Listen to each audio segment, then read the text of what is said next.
Welcome back to Lewy Body and Mindful Caregiving. I'm Krystal Jakosky, your host, and I'm thrilled that you're here. Today, I want to start one of a 4-part series in tools that can really help you work with your loved one. And they do come from a book that I absolutely love by Don Miguel Ruiz. So I'm going to tell you about that. But first, we always deal with self-care. So, what have I done for self-care? I took a break. I took a pause and I sat on the patio because the season is so beautiful. The sun is out and I love taking that in. I love sitting on the patio and listening to the birds chirp and the frogs croak. And it just really makes me happy. So I did a little self care by taking a pause and being in the moment of letting the world wrap around me and bring me joy and soothe my heart and my mind and my soul. So that was my self care for today. Now, on to this episode and the tips that I want to do. There's a book by Don Miguel Ruiz, and he wrote the 4 agreements. Now, I know that this is a caregiving podcast, and this book has come into my awareness yet again. And this time when I read it, I was actually applying it to myself and how I was dealing with my mom. There are 4 agreements. There's be impeccable with your word. It's don't take anything personally. Another one is do your best always. And another one is don't make assumptions. When I read this book this last time, I knew that it applied to caregiving in a much deeper, cool way. So I want to share it with you because I feel like each one of these agreements can really be helpful in your caregiving. And so today we're going to talk about being impeccable with your word, and then we'll talk about the other ones in the coming podcasts that I will be doing over the next 4 weeks.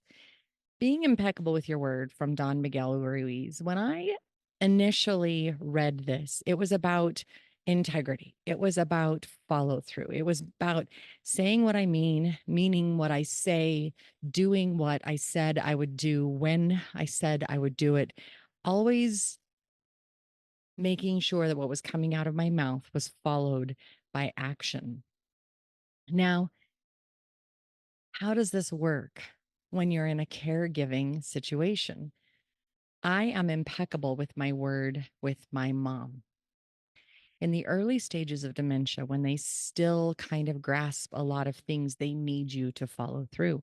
It builds trust. It builds understanding. It helps them know that you really are there to be an advocate and a helper for them. But the thing is that the power of your word is this beautiful gift for truth and love. It can also hurt. Now, being a caregiver, there are these wonderful, beautiful moments that just leave you laughing and chuckling, and you get to laugh and enjoy your loved one and the time that you have together. And you get to celebrate those moments. And I highly encourage you to write them down. I highly encourage you to do something to be able to remember those moments, share them with other people, and help other people smile and love that moment that they are able to have. In the same aspect, there are moments that are really frustrating and really irritating. As they decline, they may ask you the same question over and over and over again. And that question may get really frustrating for you. They may start accusing you of stealing something from them. And that gets really frustrating because you get your back up against the wall. Why would I steal from you? What makes you think that I would steal from you? So,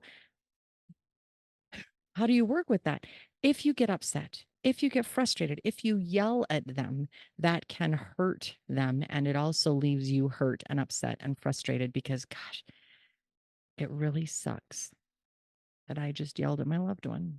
It really sucks that they are losing their memories, they are losing their minds. And I just couldn't hold myself together. I couldn't bite my tongue. I snapped at them. Now, I'm not perfect at all. There are times that I get irritated and frustrated as well. There are times that I'm like, oh, really? I mean, come on. But I check myself. I take a deep breath. Is there any way that I can put a fun spin on this? Is there any way that I can help dissolve her upset and frustration being with my words and my actions following through to help her through that, to help her understand that things are okay? Example, she called me up. Now remember, she lives 100 feet out my back door, and she calls me up and she says, "Where's my sewing machine?" "It's under your table." "Well, you took it. I know you took my sewing machine and I want you to bring it back."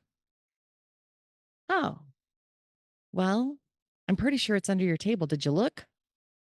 "No, I know you took my sewing machine. You need to give it back. You took it so that you could help your friend sew some stuff, and I want my sewing machine back."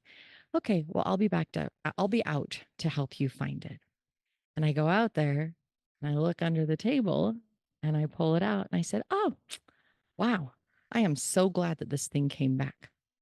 "Oh, well, you didn't bring it back. Glad it's there." "Okay, great."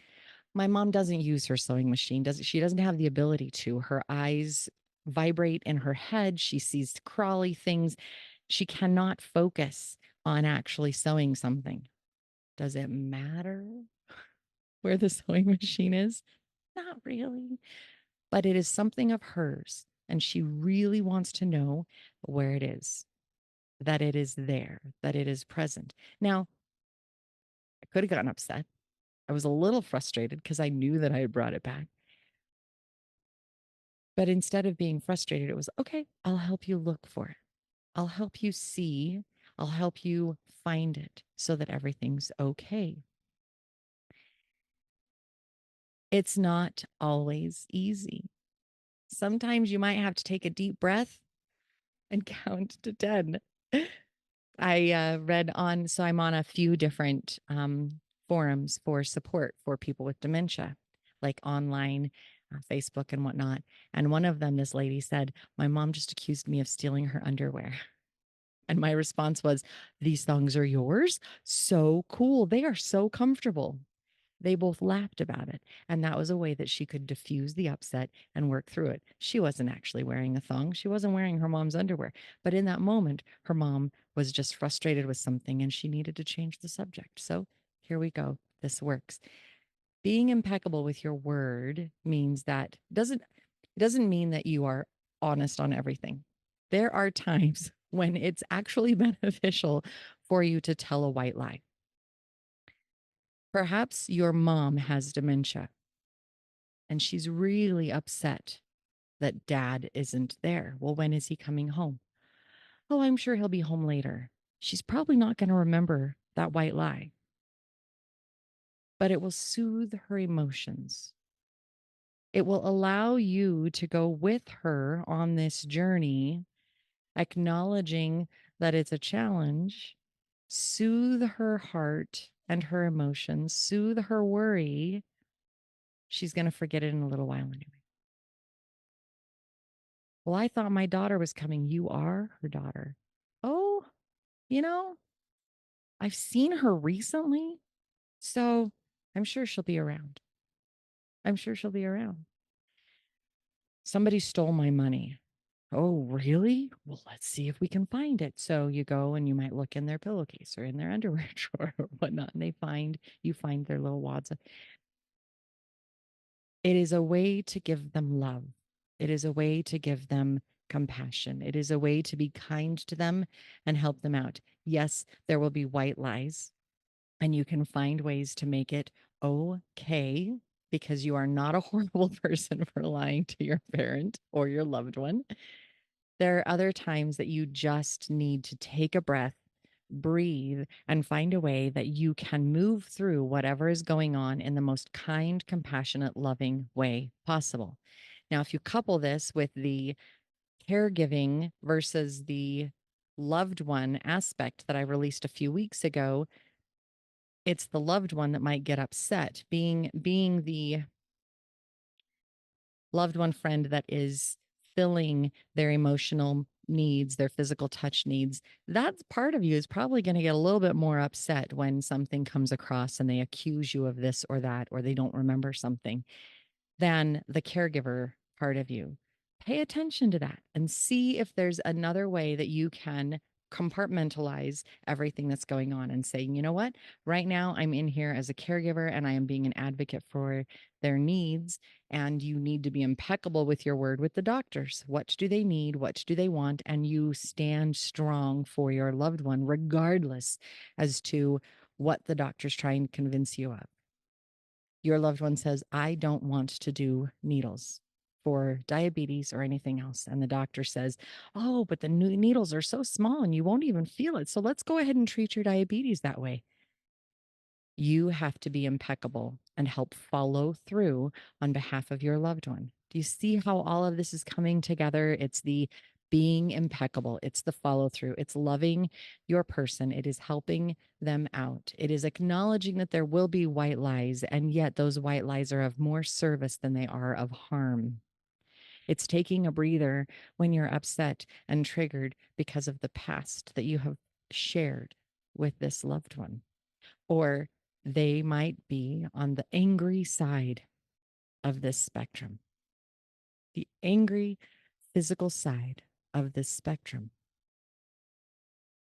Hey, you're having a hard time. You're really upset. I'm going to remove myself for a minute. I will come back. Come back. Remove, take a moment, come back. It's an ugly disease. It's a real challenge. And yet, when you take care of yourself, when you take those pauses, and when you apply this, I think that things might get a little bit easier. We all get upset. We all get frustrated. It is a part of this. It is the nature of the beast. And yet, we have the ability to make it a little bit easier. We have the ability to make it a little bit softer, both on ourselves and our loved ones. It's that self-care and then that added compassion that comes out and is aimed towards our loved ones simply because we took care of ourselves first. So I think that's what I have to say on this one.